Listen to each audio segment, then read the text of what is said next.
સુરતના પુણાગામ ભયાનગર નજીકથી 6 વર્ષની બાળકી અચાનક ગુમ થઈ જતા પરિવારમાં ચિંતા ફેલાઈ ગઈ હતી. માતા પિતાએ પોતાની રીતે શોધખોળ કરી હતી, પરંતુ બાળકીનો કોઈ અતોપતો ન મળતા તેઓએ પુણા પોલીસનો સંપર્ક કર્યો હતો.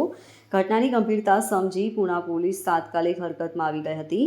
સેફ સિટી પ્રોજેક્ટ હેઠળ શહેરમાં લગાવવામાં આવેલા સીસીટીવી કેમેરાના નેટવર્કનો સહારો લઈ પોલીસે તપાસ શરૂ કરી હતી. 30થી વધુ કેમેરાના ફૂટેજ ચેક કરવું એક પડકારજનક કામ હોવા છતાં પોલીસે ઝડપથી કામગીરી કરી હતી. માત્ર 2 કલાકના ટૂંકા સમયમાં જ પોલીસે બાળકીનો પત્તો લગાવી તેને સહી સલામત શોધી કાઢી હતી. માત્ર 2 કલાકના ટૂંકા સમયમાં જ પોલીસે બાળકીનો પત્તો લગાવીને તેને સહી સલામત શોધી કાઢી હતી. પોલીસે બાળકીનો તેના માતા પિતા સાથે મિલન કરાવતા પરિવારજનોએ રાહતનો શ્વાસ લીધો હતો. પોલીસની સતર્કતા અને ઝડપી કામગીરીને લઈ સ્થાનિકોમાં પ્રશંસા થઈ રહી છે. સુરત પોલીસની આ કામગીરીએ ફરી એકવાર સાબિત કર્યું છે કે ટેકનોલોજી અને સતર્કતા સાથે કોઈ પણ પડકારને ઝડપથી પહોંચી વળી શકાય છે. Bureau report LK star news, Surat.